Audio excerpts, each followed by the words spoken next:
I wanted to start the recording, sorry. Once this workshop is over, in a few days, we hope to have the recording of it posted to the website. Today's session is going to showcase a new benefit being offered to dance clubs and regional organizations with our 501c3 program. And we're excited that already some groups have started to take advantage of the benefits. But before we really get started, I want to do a few housekeeping items. First of all, as I mentioned a moment ago, this session is being recorded. So by participating in this program, you are agreeing to being recorded. Second, I've muted everyone upon admission so that we can minimize any background noise. And we don't want to distract anything. So please do not unmute yourself. The only one that we're gonna let be unmuted is our speakers, Jim Masco and Pat Inglis.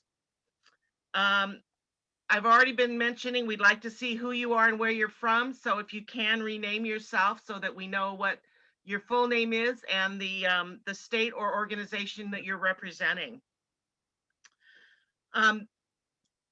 There is a chat window. You all have the option for that. The chat window is an area where you can ask questions. You can either reach out to me directly by clicking my name or leaving it on to where it is, everyone will see your chat questions. As it is appropriate during the session, I will forward any questions you have to our speakers so that they can answer them ongoing as we go through things. All right, so now that we've completed all of that kind of stuff, one of the things that USDA is very proud of is our respect for our country. So we like to start every session that we have with the Pledge of Allegiance. So if you could take a moment, and if you're able, stand and join us. Otherwise, just sit in your place, but we would like to have you all participate in the Pledge of Allegiance with us. So I pledge allegiance to the flag of the United States of America and to the republic for which it stands, one nation, under God, indivisible, with liberty and justice for all. And we thank you for that. Oops. Jim, did you stop sharing your screen? I did, but I'm coming back. Okay. And I've got a chair that won't work. All right. Not that I'm an expert at this, but I'm learning. All right. Well, I want to thank everybody again for joining us today and participating. It is now my great pleasure to introduce one of the founding members and the current parliamentarian of the United Square Dancers of America, Mr. Jim Masco. His partner, Patty Wilcox, is there with him. And then I also want to introduce his co-presenter, our former longtime insurance director and the current chair of the group Renewals program for the 501c3 program, Ms. Pat Inglis. Jim and Pat, please take it away. Thank you, Bonnie. I was pleased to see so many people joining us. We've got over 50 signed in, and that's a great start. We're welcome to all of you and appreciate your interest. And we're going to be open for comments, and I'm sure that there'll be a lot of comments along the way and questions. And we have some people joining us who are actually administrators of programs in other areas. And so they probably know, they've been down this road farther than we've been with USDA, and we welcome Leroy from Minnesota. He's got an active program going there, and that's great that you're taking the time to share your expertise with us today, Leroy, and we'll look forward to hearing from you as this goes along. Well, I want to go to the next slide. From its inception in 1981 until 2011, the United Square Dancers of America operated as an IRS 501c4 nonprofit social welfare organization. With USDA's extensive library of educational materials and youth scholarship program, USDA was readily qualified for the more beneficial 501c3 nonprofit status. So in June of 2009, USDA began the painful process of dealing with the Internal Revenue Service and submitted its initial application to the IRS to change from a 501c4 to a 501c3 nonprofit. USDA's initial application was denied due to the lack of a dissolution clause within USDA bylaws. During the June 2010 annual meeting of USDA, the bylaws were amended to incorporate the appropriate dissolution clause, which must be included in the bylaws of any group seeking nonprofit status. The USDA's application was resubmitted for a second time in 2010 and was again met with resistance from the IRS, who requested additional information. As a side note, it seems as though the IRS has a policy of denying nonprofit applications on their first submission. This is also true when we were working to obtain 501c3 status for ART, the Alliance of Round, Traditional, and Square Dance. In addition, when the Florida Federation submitted their application directly to the IRS, they too were denied, even though, in my opinion, their governing documents were in complete compliance with all the IRS criteria. Perhaps their application was reviewed by the wrong IRS agent. Maybe they got up on the wrong side of the bed that day and had a bad day and weren't agreeable to anything. To ensure success of the USDA's application, USDA turned to legal counsel for assistance, which was an expensive proposition and time-consuming.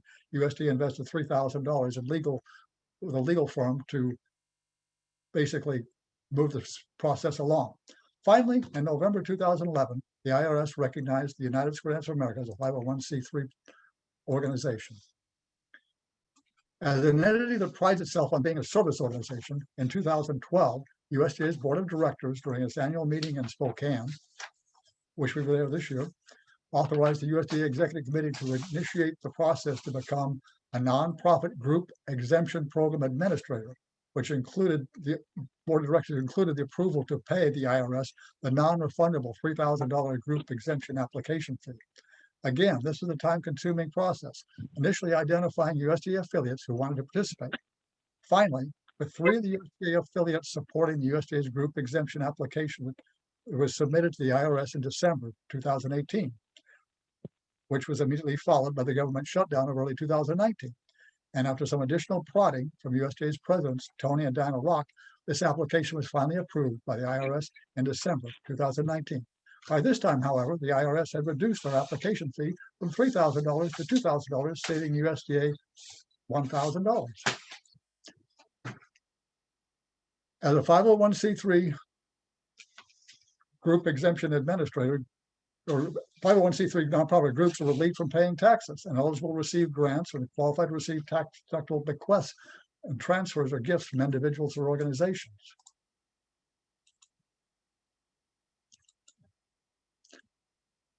They're also eligible to receive corporate donations and contributions to a 501c3 are deductible from personal individual income taxes.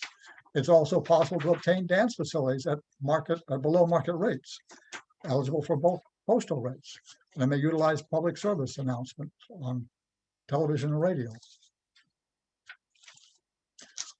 Officers and committee chairs of 501c3 groups are eligible to deduct their out-of-pocket expenses when serving the nonprofit entity.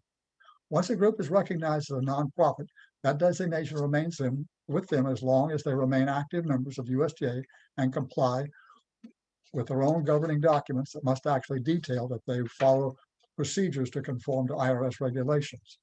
It's often noted that recognition as a 501c3 organization adds to an organization's legitimacy and makes it more credible in the eyes of the public and other entities. Groups that are affiliated or which members of USDA may obtain 501c3 nonprofit group status without having to endure the hassle of dealing with the IRS. By applying for nonprofit status directly through the United Square Dance of America's nonprofit group exemption program, this hassle is avoided. Affiliate groups include those 53 direct affiliates, generally state organizations that belong to USDA, that are made up of area, regional associations, and councils that are organized as a nonprofit organization larger than a club, representing square, round, contour, clog, line, or heritage dancers from a defined geographical location within the United States of America. Jim, yes. Can I interrupt for a minute? I think you went backwards in your slides. At least the slide showing on our screen is not the one that matches what you're talking about. Very good point. Now I see the problem. Sorry to interrupt. No, it was needed. Thank you. I was looking at 2 screens and I wasn't obviously looking at the right screen. Now, hopefully we're all on the same page, literally. We're basically our direct affiliates are nonprofit organizations that are larger than a club, representing the square dance community and will have a defined geographical area. These are typically state or large organizations made up of other members. And they have to agree to abide by the bylaws and standing rules of the United States of America, as well as USDA Code of Conduct and Code of Ethics, and have been accepted with full rights of membership. In addition, since June 2020, local groups that are members of one of the USDA direct affiliates now are also eligible to apply to USDA for 501c3 nonprofit status. This means that local, area, regional associations, councils, and clubs also have the ability to apply to USDA for nonprofit status. Associate members are nonprofit organizations or groups of any size made up of dancers, associations, clubs, councils, or districts, squaring around that kind of line and inclusive from within the United States of America, that are also members of USDA organization. This sounds like a parliamentarian reading the bylaws. Well, I am a parliamentarian. I do read bylaws, so that's why it kind of sounds like that. And that's what these bylaws say. These groups have to subscribe to the USDA application procedure for associate members, which includes the applicant's organization's agreement to abide by the bylaws and standing rules of USDA, as well as complying with the USDA Code of Conduct and Code of Ethics, and have been accepted with limited rights and privileges described within the USDA governing documents, bylaws, and standing rules.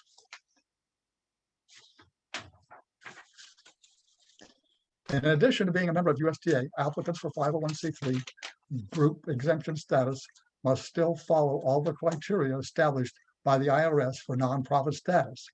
The group's governing documents must include a number of commitments.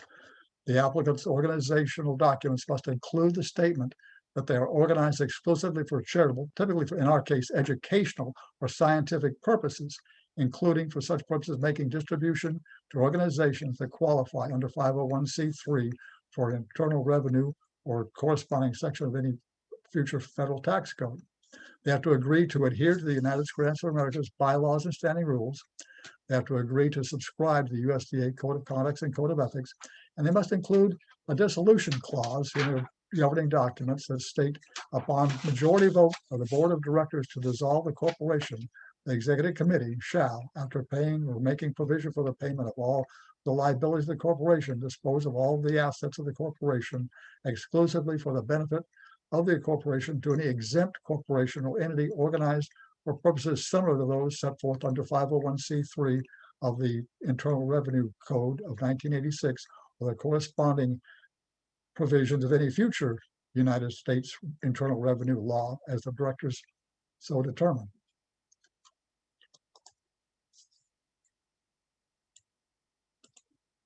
And other procedures. Groups that desire to obtain IRS 501c3 nonprofit status through the United States of America's nonprofit group exemption program may visit the USDA website, as Bonnie pointed out. It's simply usda.org, to obtain the various instructions and forms to apply for nonprofit status. Those organizations that are not currently USDA affiliates, these forms include the application form for affiliate or associate membership, as well as procedures for conforming to the process of submitting the application. The application for affiliate membership, this again is the larger state or large regional organizations, is geared to those that are larger than a club, representing the square dance community within their defined geographical location in the United States of America, and is subscribed to the bylaws and standing rules of USDA, and are willing also agree to commit to complying with the Code of Ethics and Code of Conduct. Affiliate membership applications are filed with the regional vice president from which the application originates. There's a similar process for associate membership. These are typically clubs or groups smaller than the state organization. Again, within the boundaries of the United States of America, and they've agreed to subscribe to the application procedure and for associate membership and comply with all the rules and regulations we've kind of reiterated multiple times already. As with the affiliate membership, the associate membership applications are also filed with the regional vice presidents. And USDA is made up into 4 regions: the Western, the Plains, the Central, and Eastern region. And those vice presidents are identified again on the USDA website. The application, the group exemption program application procedures and requirements. This is basically a form to assist the applicant in organizing the documents that will need to be submitted with their application. This form walks the applicant organization through the steps and helps to collect the information ultimately required to be submitted with the completed application. Jim, can I stop you for just a moment? Certainly. We've had a couple of questions come up. Good. First of all, is the program starting in 2020 or 2021? Oh, no, it's realistically, with the time of year we're at right now, we would take an application now that would be effective at, say, January 1st. We wouldn't charge someone fees for 2020. We just start it all effective January 1st, 2021. That make sense? Okay. Next question. Can an affiliate qualify for this program even if they would not qualify for 501c3 status directly?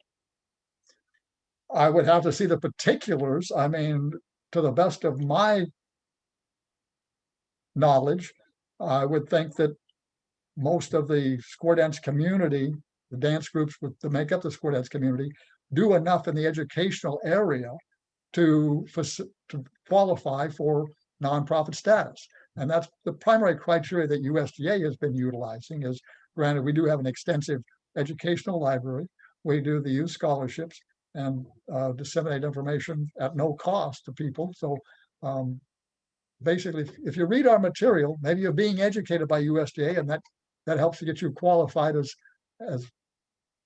and if you help disseminate the USDA educational material, again, I think that makes your entity a educational organization that should be compliant with the IRS regulations.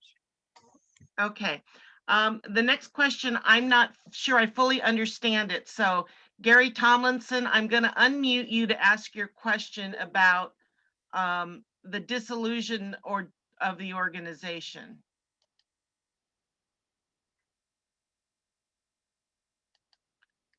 I guess I need you to ask to unmute, Gary. I did. Can you hear me now? Yes, Good, yes. The question I was asking in your dissolution Clause. article of your Constitution, does your funds have to go to another 501c3, or can it go to another square dance organization that is not a 501c3? No, that would have to go to another 501c3. When you see the National Square Dance Conventions awarded to different sponsoring organizations, a lot of the sponsoring organizations are not 501c3s, but yet when they establish the National Square Dance Convention of Alabama, for example, they form a 501c3 entity to be the sponsoring organization of the national, to be the actually produce the convention, not the sponsoring organization. They're producing the convention separate from the sponsoring organization.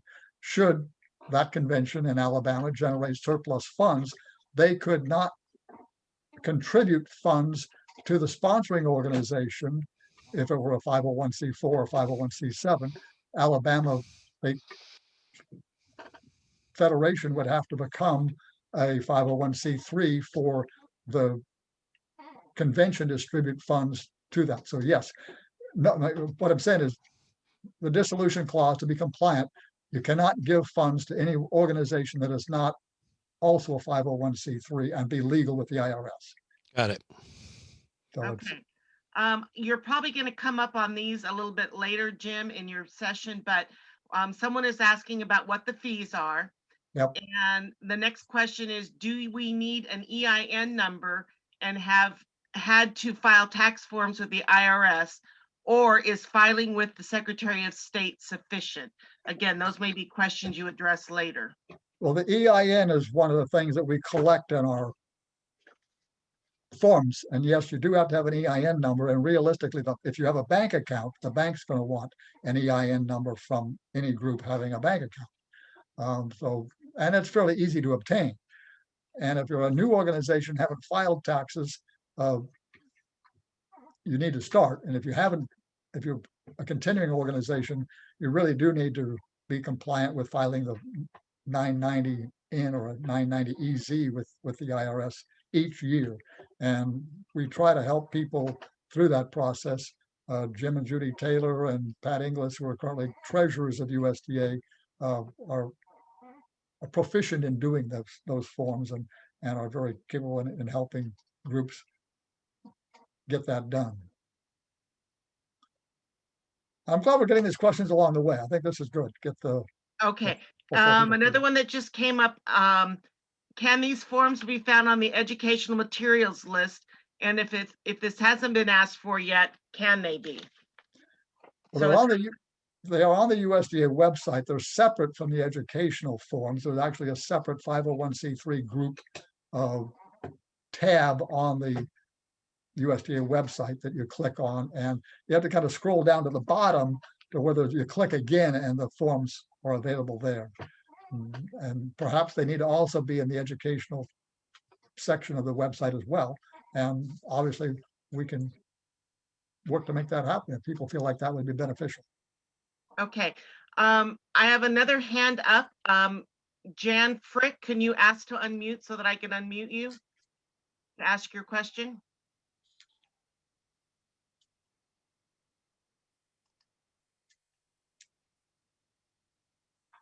Jan Frick? Sorry about that. Here we go. I think, no, I don't have a question. I'm just trying pushing buttons here. I'm sorry, I missed something. Oh, okay. No question. I'm gonna go ahead and mute you then. All right, Jim, go ahead. I think we've gone through, okay, I've got a question from Al, Paul, and Sally. Can a group that becomes a 501c3 under this program make grants from their proceeds to a non-501c3 organization? I'm gonna say technically no. I mean, there may be somebody better qualified to answer that question, because I know that Jim and Judy Taylor have been experienced in doing just this. So maybe if we could unmute Jim and Judy Taylor, that the 53rd National Square Dance Convention, I believe, has actually been, or some of there's half a dozen people here from Colorado that maybe could respond, because the 53rd National Square Dance Convention held in Denver in 2004 has been using that process to give funds to other than 501c3. So if Jim or Judy or any of the other Coloradans want to kind of help answer that question, I always find that these panel sessions, I wind up learning as much as I share. So, but it's helpful to know where to turn. And This is Jim. yeah, Jim, explain your process in Colorado. Not a big deal. We are able to give funds to grants to organizations for a specific educational reason. Yeah. So we have been able to determine that grants for clubs to put on dances to help defray the costs of their their lessons. We've also given grants for scholarships to local callers that want to go to caller school and so forth. So we have been able to deal with it that way, and it has been okayed with the IRS. And they have to fill out a form and qualify and do it strictly for educational purposes and submit it. And then the next year they get the grant awarded. Okay. I've got a And- couple. Wait, let me ask Leroy from Minnesota. Can you share any of your experiences along those lines? Do you agree or disagree with what Jim and Judy have just shared with us? We do give grants to our organizations that are assigned to us, that are affiliated with us. And we also give grants to callers that are people that are interested in becoming callers. So it's as long as it's educational and involved with square dancing or round dancing or any of the other types of dance that we're associated with, we don't see a problem with that. Thank you, Leroy and Jim and Judy. Appreciate a different perspective and a more experienced perspective from that, for that matter. So appreciate it. Thank you. Okay, the next question I have, Jim, how do you get an EIN number? That it go. Now I'm gonna let Tony Rock answer that question. Tony, you haven't said anything all day. It's time for you to do some work. For those of you that don't know, Tony and Diana Rock are currently presidents of USDA. Wait. Okay.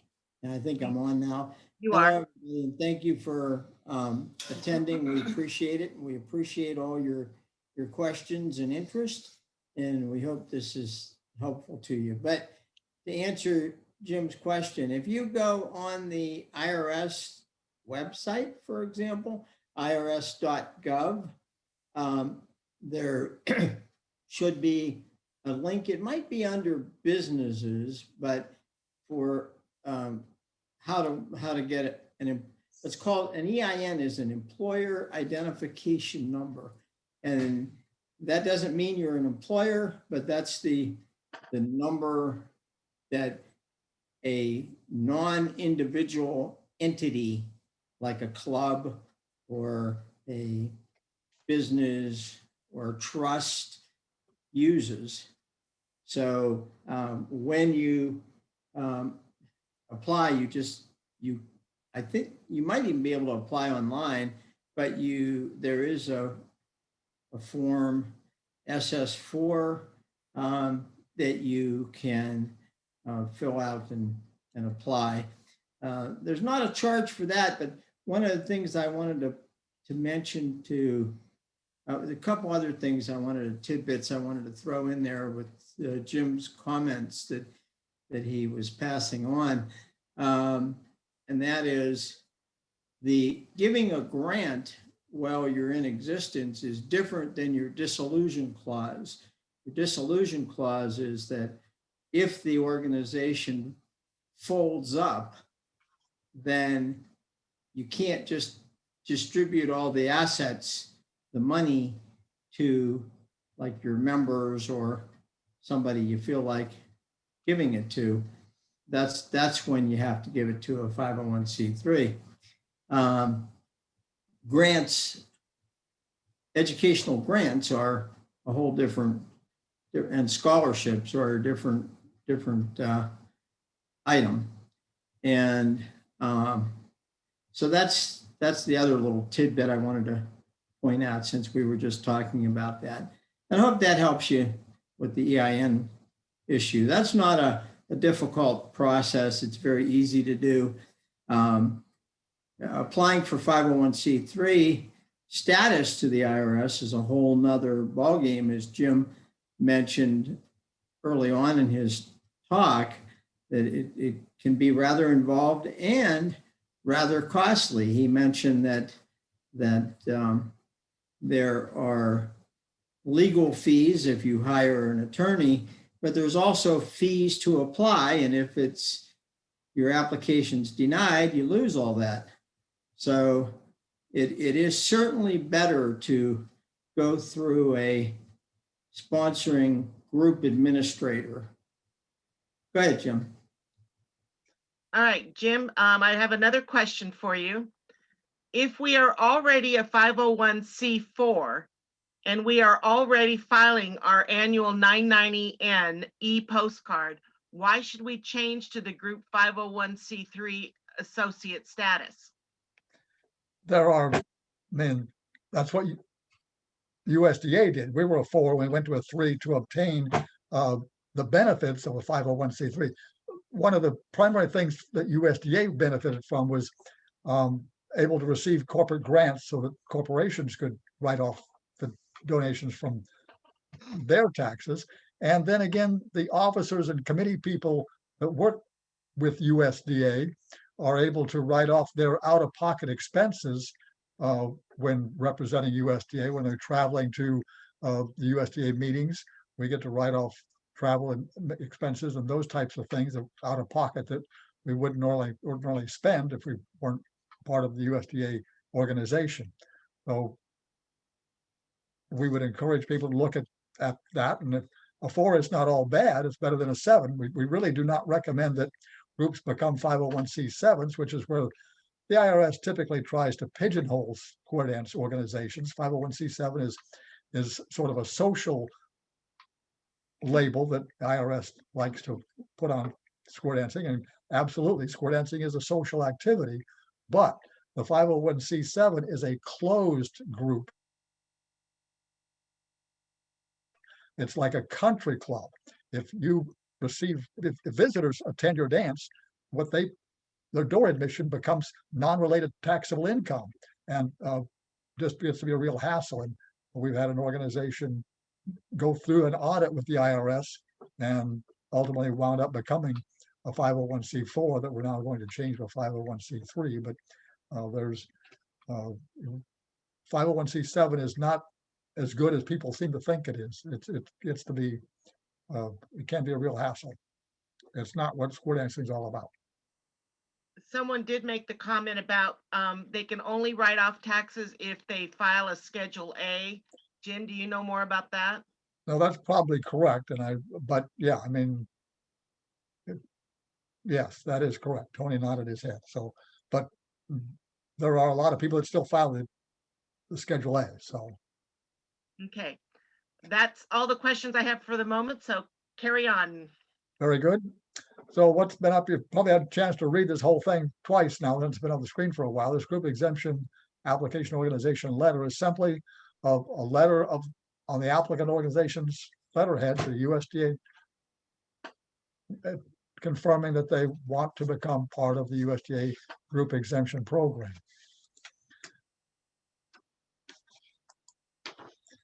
And then we've generated some more forms. The group exemption program application form is intended to collect all the information from the applicant organization that will be reviewed and retained by USDA, but is required to verify the applicant's eligibility for nonprofit status. The applicant's governing documents must include all the information outlined in the group exemption program application procedures and requirements. These include the letter that we just showed of the bylaws, the article of incorporation, standing rules, and constitution if you haven't. Constitution is something that's kind of become antiquated. We used to write constitutions and bylaws and standing rules, but the Constitution has kind of become gone by the wayside. We will have to provide financial reports showing your total revenue and total expenses for the most recently completed fiscal year and signatures of the group's authorized representatives and officers. And this is a sample of the group exemption program financial certificate, which is actually a 3-page document. And while we've created these forms to be fillable PDFs, we've had some issues. We're trying to revamp the forms so that they're more user-friendly. That was our initial intent, of being fillable PDFs that would work through very readily and be legible for everybody dealing with them. And that's kind of not worked out as well as we had hoped, but we'll continue to work on that. And then, as was asked, the program costs. USDA affiliates must maintain their membership in United Square Dance of America by paying their annual dues of $25 to $100, depending on the number of votes the affiliate is entitled to have. These dues are paid to the USDA Treasurer. USDA associate members must maintain their membership within one of the USDA affiliate organizations and must maintain their active membership in USDA as an associate member of USDA by paying the USDA Treasurer their annual $25 dues. In addition to these annual dues requirements, those USDA affiliates and associate members who choose to participate in the USDA Group Exemption Program must also file their annual financial reports with the USDA Group Exemption Program co-administrators and pay their $50 annual renewal fee to the program co-administrator for renewals, and must also file their annual financial reports with the USDA Group Exemption Program, also file their annual 990 and 990 EZ directly with the IRS each year.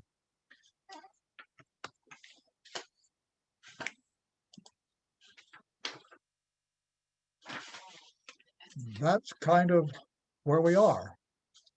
And maybe, Bonnie, you should unmute everybody and just let people ask their questions, and we'll try to respond that way.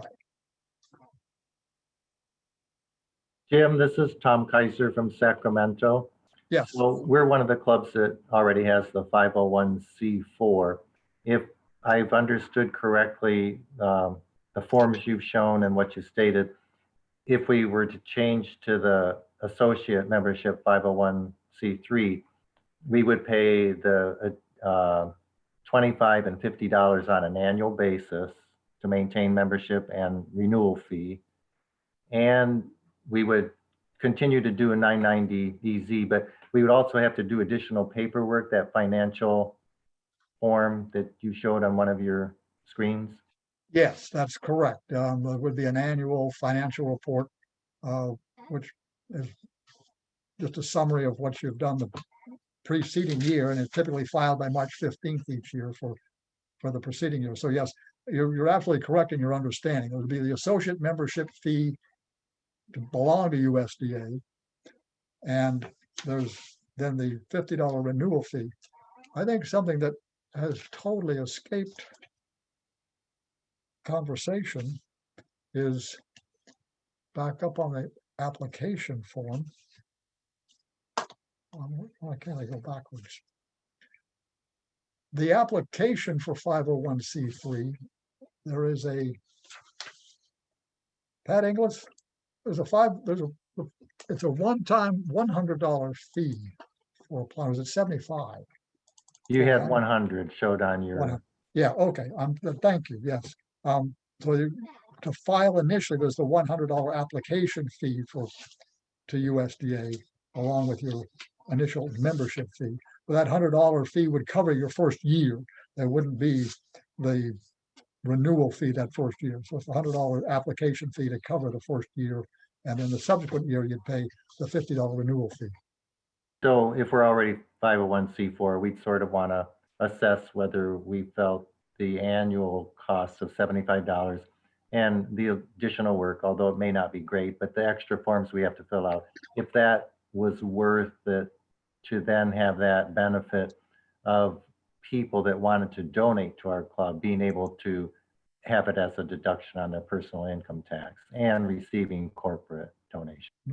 Very good point. Yes, I mean that's true with anybody. I mean, you've got to weigh the benefits versus the costs, and we've had some people very eager to get on board with this program, and some people are thinking about it. And then, of course, today's current situation has kind of slowed people down somewhat. The pandemic, people are not sure what the future holds, and so while this program looks attractive to them, they may not be committing to it today. But in the hopefully near future, we'll be doing things like we always did. Well, I think this is a wonderful opportunity for clubs that don't have any non-exempt, any exempt status at this point. So this is a wonderful opportunity. I appreciate that, Tom. Thank you. Even if you are a friend of mine. Jim, Okay, Jim, I do have a couple more questions for you. I have, per your last slide, our organization is supposed to file a copy of our annual financial reports with USDA, which yes, you did respond to yes to that. How do I know if my organization is an affiliate member or an associate member? My screen keeps bouncing, I'm sorry. How do I know if my organization is an affiliate member or associate member of USDA? Well, tell us who you are, and we can answer that question. Cheryl Rakes from Mason-Dixon. Mason-Dixon is an affiliate of USDA already. yes. So they're already a member, they're already paying dues. So there would be the application fee and the annual renewal fee plus their annual affiliate dues to USDA. So yes, Mason-Dixon is, I want to say, one of the charter members of USDA. Jim, All right, another question. If we become a 501c3, are we required to file with the IRS each year? Would dance admissions then become tax deductible? I don't think you can deduct tax admissions. So okay. Tony, I'm going to let you chime in on this. okay. I didn't understand the question of what about deducting? Okay, the first half of the question is, if we become a 501c3, are we required to file with the IRS each year? Or is Okay. that done by USDA? Okay, the first half of the question is, yes, if you are 501c3, you still would be required to file your applicable 990 with the IRS. Okay. The second half of the question is, would dance admissions then become tax deductible? Would what be done? Dance. If the dancer pays at the door, can the Oh. dancer write off that, the admission fee to the dance? That would not be an individual deduction for people because it's not something that you're donating to the organization when you give it. You're getting a benefit for that. For example, when this gets into itemized deductions, and somebody can correct me if they want to, that's fine. But if you donate to a 501c3 organization, you get a benefit, what you donate is the difference between the benefit and your donation. So if you give to, for example, public TV or public radio, and you get a concert ticket for your donation, the donation is generally much more than what the cost of a concert ticket would be. So the excess is what's deductible. That's why they let you know how much things are worth when you get something in return. So when you go to a dance and you're paying the regular rate for the dance, you're not really making a donation. So that would not be deductible. So that hopefully that helped. Yeah, that's being confirmed by two different people on the chat feed. One said club dues and dance admissions are not tax deductible because you receive services commensurate with the value. So that's. I think some of the confusion might come from what you see on some of the dance flyers. Instead of admission $10, it might say donation $10. But really, it's not a donation. As Bonnie just said, you're getting a service for the $10 you paid. That's correct. Does anyone else have any questions? If you do, unmute yourself to ask the question and then remute yourself when you're done. It would be helpful to give your name and location, please. This is Jim Taylor. There's in Colorado, there's another benefit that we haven't mentioned much, but it has to do with your ability to rent facilities for your dances or whatever. Many facilities will offer a significant difference, significantly lower price to a tax exempt organization or to a 501c3. Sometimes even a 4 or a 7 is a tax exempt, but it's only tax exempt to the first $1,000 or something. So some places will differentiate between whether it's a 501c3 or you just have a tax exempt identifier. So, but that's a good value. Jim, one other benefit that I might mention, because I don't know if we brought up, but we talked about charitable donations to the organization. And let me just hypothetically give you an example. If your organization sponsors a large dance, say a regional dance, you could solicit from some of the groups, and I've seen this happen at dances, you could solicit from companies. For example, some of the large stores might make a donation of an item for use at the dance. So some of the door prizes that you might get to raise money at your dance might be donated by corporations, and you can get some nice donations. I have another, this is Jim Taylor again. I have another possibility. If your organization or your state or someone is interested in a significant need for a fundraising deal, say to build a building that would house your historical information, you could be, if you were a 501c3, you could then solicit donations specifically for that process, for that project. Okay, Jim, I have a couple more questions, or a question and a comment. First of all, what are the procedures for the annual renewal after attaining the 501c3? Do we complete the forms like we did for the initial application? Simply the financial forms. The rest of it's not required, just the financial reports, and those that actually go to Pat Inglis, who is responsible for handling renewals. I'm taking care of the initial applications, and Pat Inglis is taking care of the renewals, which will be coming up for some of our groups here right after the first of the year. Okay. The other one was a comment.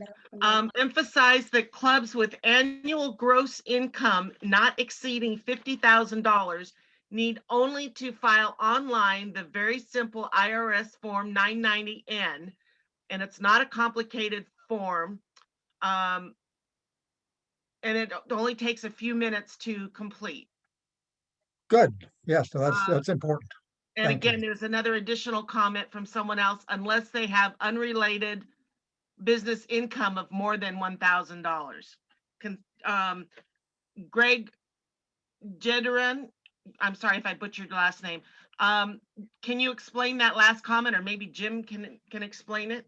Oh, it's The unrelated business income of more than $1,000?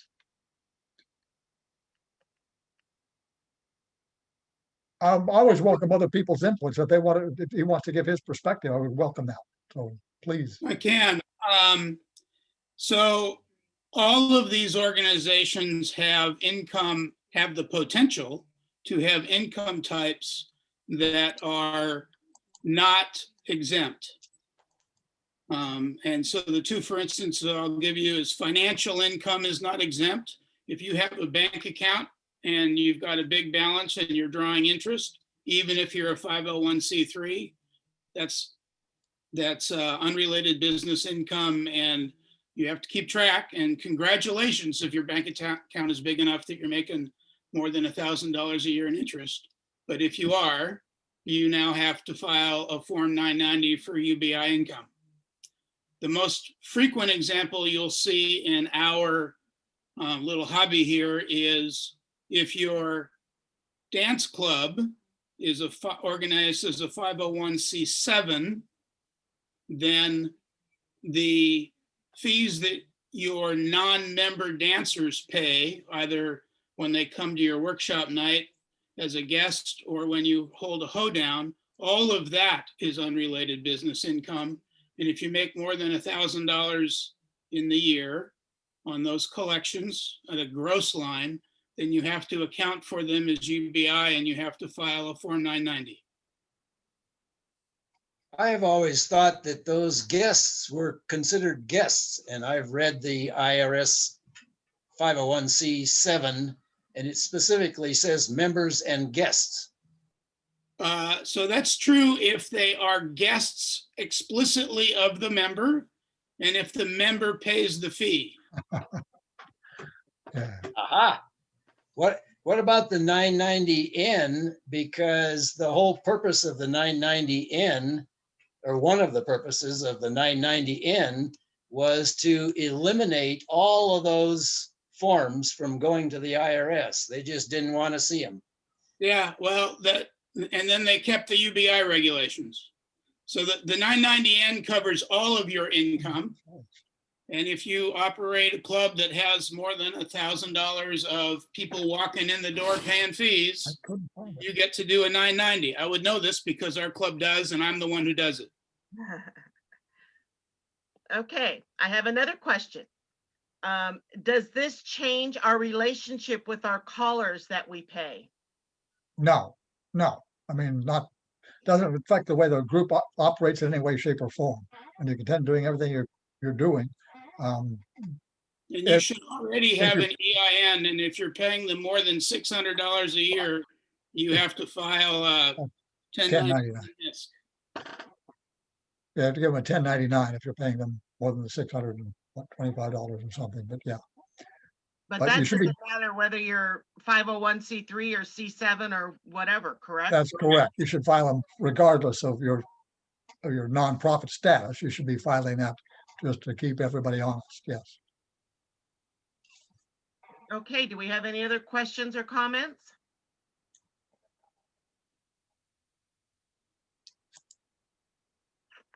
All right. Well, once again, I want to thank all of you for participating today. I want to thank Jim and Pat for a wonderful program and for those others of you that offered input. I also want to thank Jim's partner, Patty Wilcox. Patty is always in the background, but she works really hard and takes really good care of all of us and keeps Jim in line, and that in itself is a major job. So, thank you. And I would appreciate if all of you can unmute yourselves and give them a round of applause for their work today. I'd appreciate it.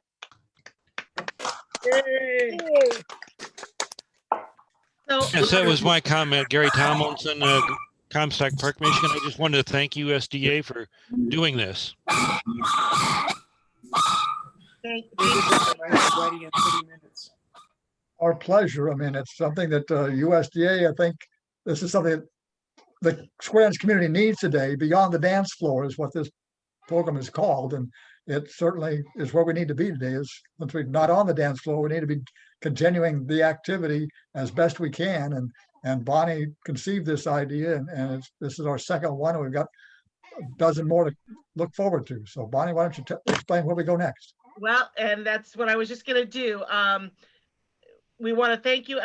We hope you enjoyed the session. We hope you will share our future topics. Jim's got them on the slide there. In December 14th, on Saturday, December 12th, our next program will be USDA's Youth Dancer Programs and the Founders Memorial Youth Fund Scholarship. Our scholarship application is February 1st. So we want to give youth dancers the opportunity to apply for those scholarships prior to that deadline. So we're in December, we're going to present. Plus, we also want to talk about some of the other youth activities across the country. So shoot me your feedback if you know of your programs in different areas. January, do you hear what I hear? We're getting the word out. We're going to talk about social media. How do we promote our events when we get to start having them again? And more importantly, right now, how do we keep in contact with our dancers and keep everybody's interest alive while we're not able to get out on the dance floor? And then moving into February, so excited. We're going to have Promoting Square Dancing During the Most Challenging of Times. Mike Hogan is an executive with iHeartRadio. He is an international square dance caller, very gifted, and he was supposed to be the keynote speaker at the Spokane National Convention. So he's agreed to come and be part of our program in February.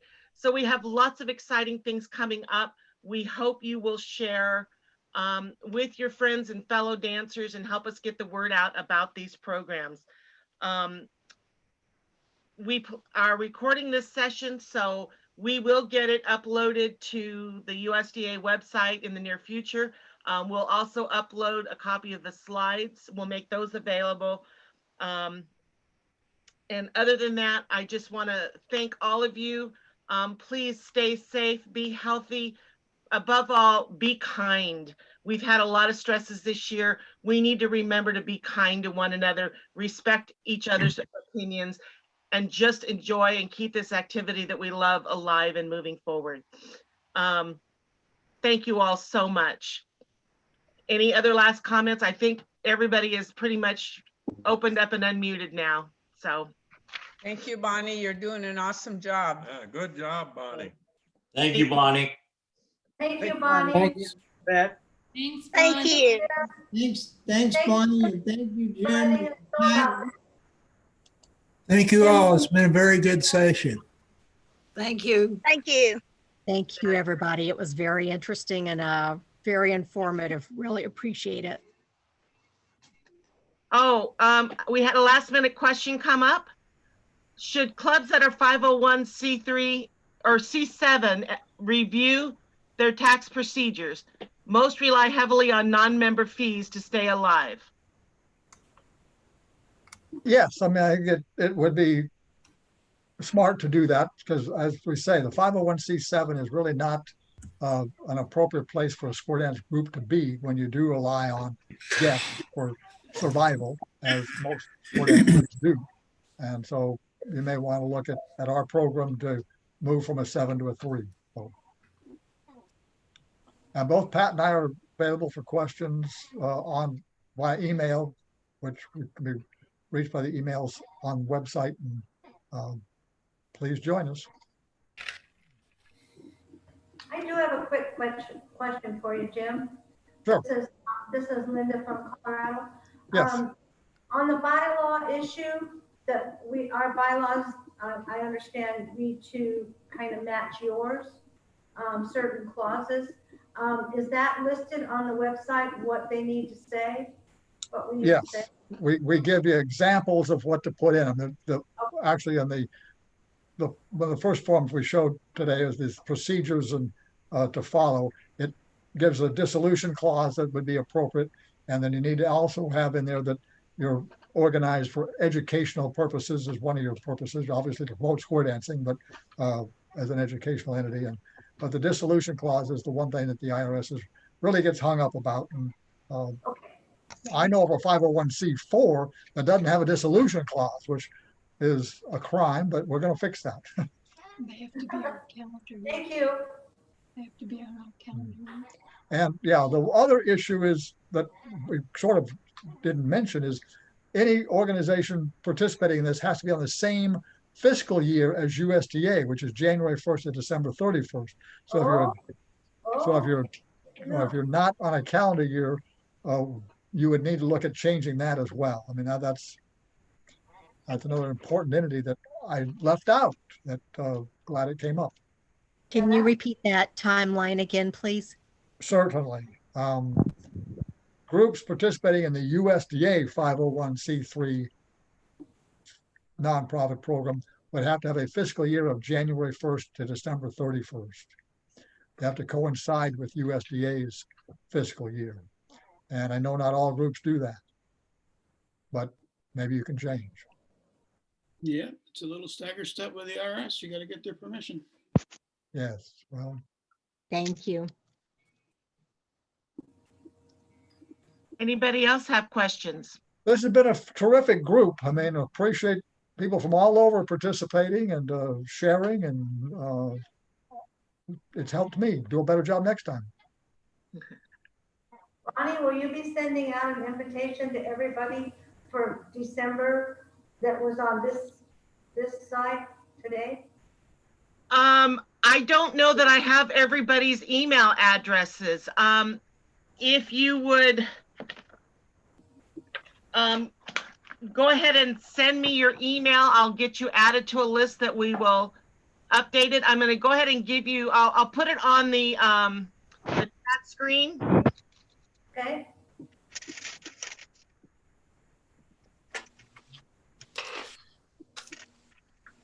And just send me a note with your email address, and I will be generating a distribution list to send out information. We'll also be posting it on Facebook in the same ways we've done it, but I know not everybody does Facebook, so. It went away. Not everybody. Okay, I'll go on Facebook and look for it. Thank you. Great, but go ahead and.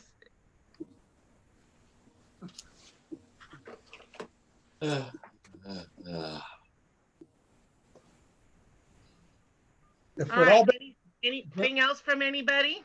if we'd all been in one place and times were different, we could have had a very nice square dance today with this group. We had probably had 80 plus participants. Oh, good. I was Amazing. wondering. 64 was the most that we had, and that was pretty consistent all the way through. Yes, but some are couples. That's 64 individual logins, Correct. and there are a few couples. So I rounded up to 80, 10 squares. Oh, okay. Another question that came in. So did we have to reapply due to not dancing this year? I mean, well, Yes. if you've already applied, you're in the program, you just have to basically maintain it. But you don't have to start over, no. Okay.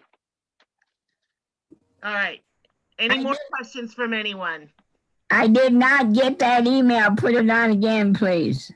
Oh, it's B as in boy, J, A, B, R, A, M, S, O, N at gmail.com. Good, thank you. Okay, so BJABRAMSON at gmail.com. It will probably get to Bonnie as well if you were to go to the USDA.org website and click Yes. on the social media and email that way. Well, I personally want to thank the USDA for everything that they do for our activity. I think it's a wonderful organization that you have, and I'm proud to be a part of If it. you can call aloud, that'd be good. Yeah. Thank you. Thank you very much. Like Linda. That was me, yeah. Comment. I have a comment. Yeah. Okay. You might want to consider putting stuff on as well as Facebook and things like that as the you might want to consider Parler, PARLER. It's an alternative to Facebook, and this seems to be pretty much on the up and up. Give it a try. I just heard about them this last week. I've seen Right. people posting about it. I didn't know about it before now. What's Right. it called? Parlor's more like Twitter. Oh, Parlor. I heard- It looks like Facebook. It does postings and stuff. Okay, good. Check it out. You have to give information on Parlor, just like you did when you originally signed up for Facebook. Except Right. you also have to give a driver's license ID now.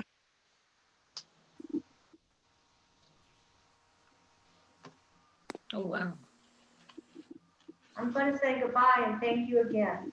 All right, goodbye. Thank you so much. I was sitting here writing down, people have been posting email addresses, so I've been trying to catch them to add them to the group. So thank you all again. We really appreciate you supporting our efforts here, and do check out the USDA.org website and join us next month. And feel free to pass it on to any square dancer, caller, group leader, whatever that you know of, so we can spread the word even more. Thank you. All right. Thank you. Thank you all. I'm going to go ahead and close this down. Jim Masco? Jim Masco? Yes. This is Doug Schaefer. You may recall. Yeah.